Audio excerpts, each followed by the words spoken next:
Welcome back to a brand new episode of Barn Built Beaters. In the last episode, we made a pretty cool turbo kit, and unfortunately, this episode isn't quite as cool, but equally as important, and that is our brake system. We have a whole bunch of brand new parts to put onto the truck, fabricate brake lines, and some old crusty parts that we need to refresh and make new again. Since I'm running a diesel in my truck, the stock vacuum brake booster will no longer work as diesels don't produce a vacuum. So I had to think of a solution. Most would probably just run instantly to a hydro boost system that possibly came out of the stock chassis I put it on. However, I like to make my life just a bit more complicated. I decided to use an electric Bosch iBooster out of yet another manufacturer, Tesla. Rather than having vacuum lines, power steering lines, or whatever, you only have 3 simple electrical hookups and you have power brakes. Plus, I like to be different. As previously mentioned before is the Bosch iBooster and my custom-made adapter. Connected to the booster is the manual adjustable proportioning valve. Downstream is some flexible braided lines to connect to the hard stainless steel lines, and then back to braided, which connect to each caliper. In the back, there are new brake pads. Obviously, with new pads, you would ideally want new rotors. I decided to do drilled and slide just to try them out. The first step in this process was to remove the calipers, which I had done probably a year prior. I started to disassemble them and tried my best to clean these up as I wanted to paint them. I got to work with a wire brush and did the best I could. Eventually, I learned this trick to better restore them. If you place them in a box from Rock Auto and tap on the box, they come out looking brand new. Well, I wish it was that easy at least. I had all intentions to fix these up, but ended up buying new calipers. I noticed some of the seals were damaged and figured it was a safer bet to order a new set. Once my stainless brackets came in, it was time to mount the proportioning valve to the booster to run the short lines from the master cylinder. I straightened a small section of stainless lines and began bending the first line. Initially, I did this off camera as I wanted to learn how to do this prior to showing you how I did it. Good thing, because the first line kinked. Luckily, I could use it as a template and show you some of the process of how I bent these lines, as I wasn't able to use the tools for these short stretches. I marked each bend point from my template and then positioned it to be bent on my bench. I clamped the line down and slowly hammered it over some 1/2-inch round stock to form the bend. Unfortunately, this method will always lightly kink the line, but I think the small amount will be okay. I repeatedly used this method to root the line where I was able to cut to size and then flare the end.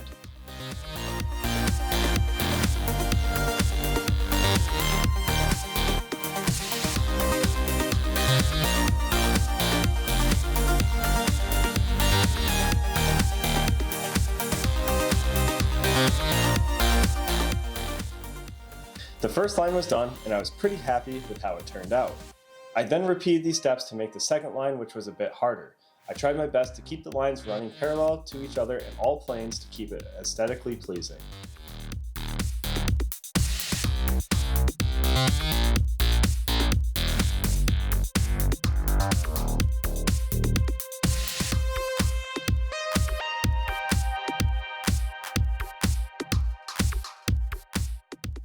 This time around, I grabbed some aluminum filler I had laying around and used this for a rough template. You'll continuously see me using this method throughout the video, as this wire is cheap and easy to bend with your hands.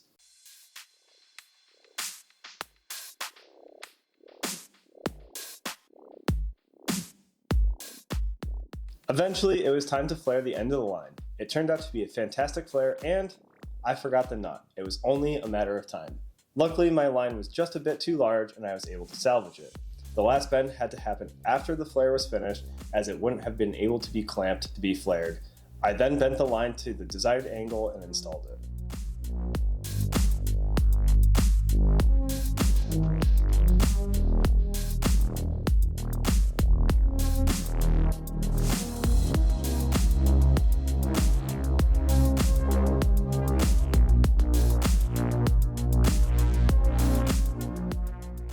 I had to make some slight changes to my adapter, and while I waited for the parts to be delivered, I worked on routing the stainless lines to each corner. This was a bit of a challenge to film as it's all under the truck. I started by removing the old brake lines on the rear axle.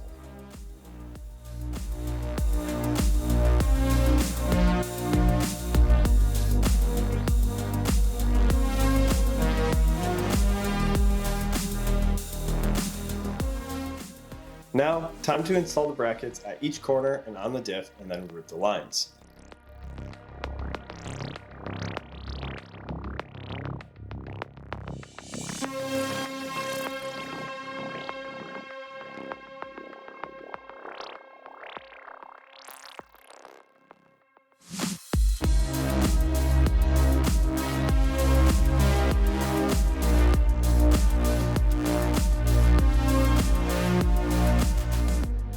Again, you see me using filler rod here to make a quick template. I use this along with quick fitment checks to bend all the lines.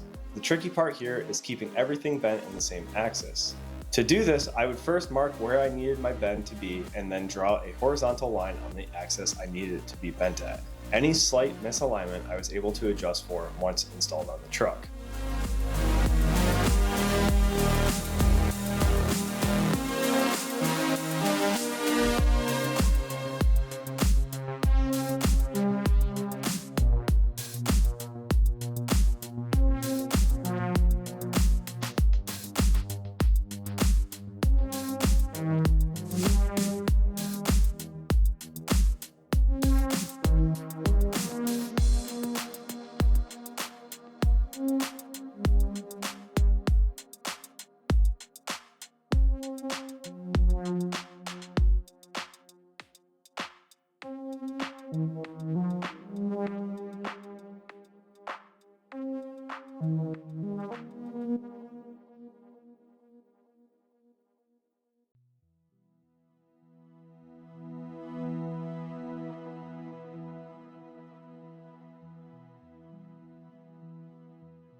The passenger side came out nearly perfect and the driver's side came out well too, but I wish it was tucked up towards the panhard bar bracket a bit better. Once I got the lines rooted, I decided to finish up the rear by removing the old brakes, cleaning up some of the rust, and installing new brake components. I will eventually come back and paint everything once I'm ready to coat the chassis entirely.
I worked my way around the truck installing the new brake components. components. The only spot I got a bit stuck on was the rear with the emergency parking brake. I'm not super familiar with drum brakes, and it took me a while to get the new ones installed and adjusted correctly. A few curse words later, and these were installed.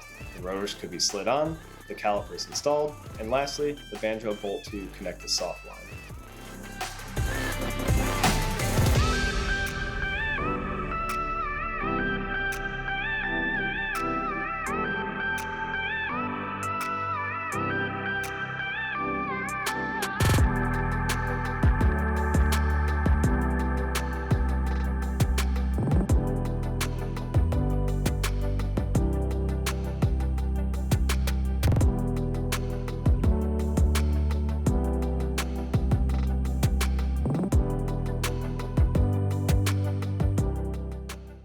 I then moved my way to the front passenger, the last corner. I was about to remove a bolt holding on the bracket when it broke on me.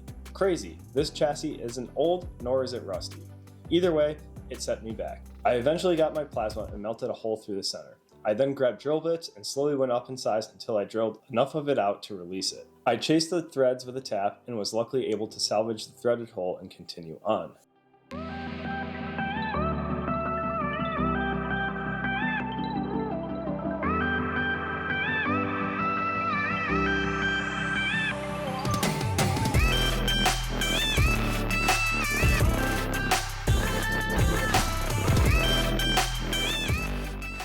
Next on the list was to plumb the front brakes. I straightened the section of line, cut it to rough size, and began bending it to shape.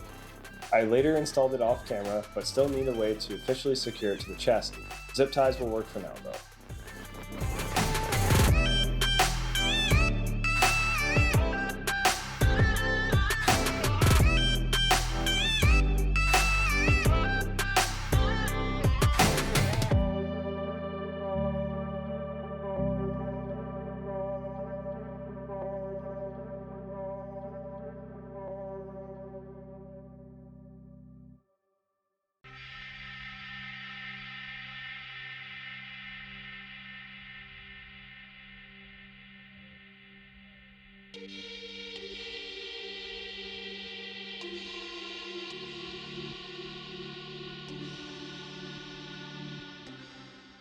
Next was to get fluid to the rear axles. I designed 3D printed line holders which would get mounted to the frame rail using riv nuts. These brackets will be used to hold my brake line, fuel feed and return lines, and my wiring harness. I drilled my holes and installed the riv nuts. I only installed 2 out of the 3 as I was waiting for more to come in the mail.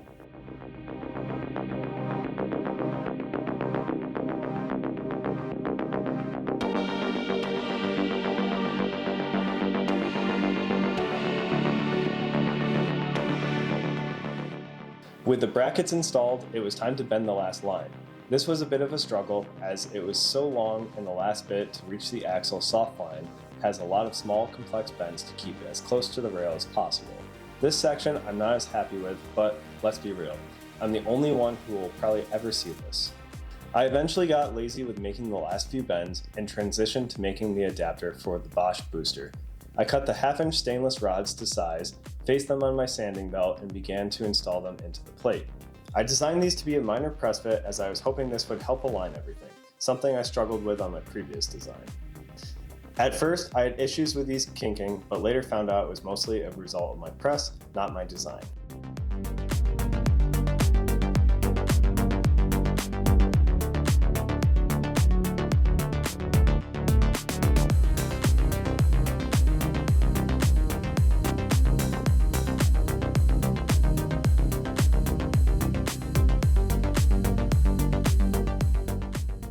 I pressed all 5 in and got the top plate roughly installed. I flipped it over to weld the backside as I didn't want to rely on the press fit.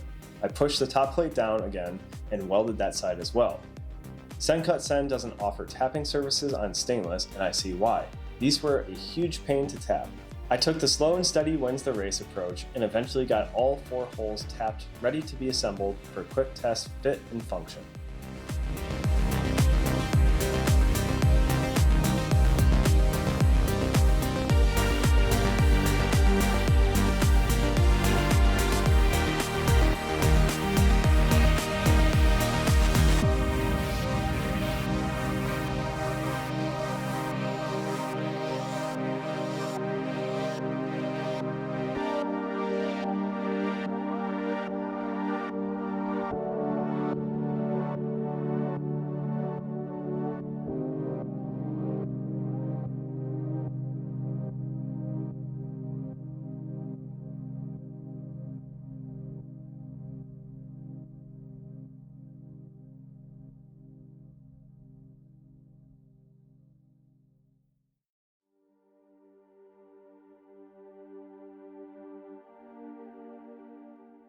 Once installed, everything worked excellent with no binding throughout the entire range of travel. It was time for paint.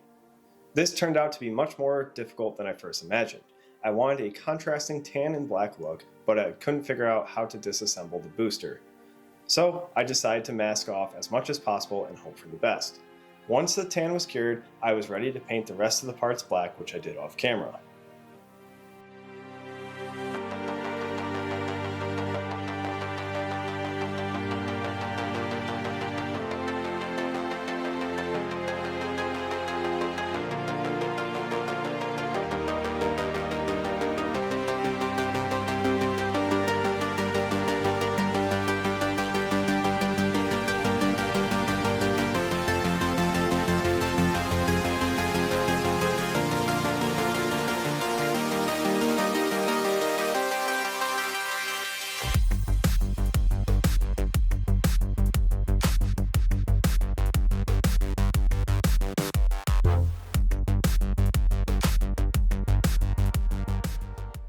With everything cured, it was time to assemble. I pressed all the bearings and oil light bushings into their places, bolted the booster onto the adapter, and connected the linkage to the booster's push rod. It was ready to be installed into the truck.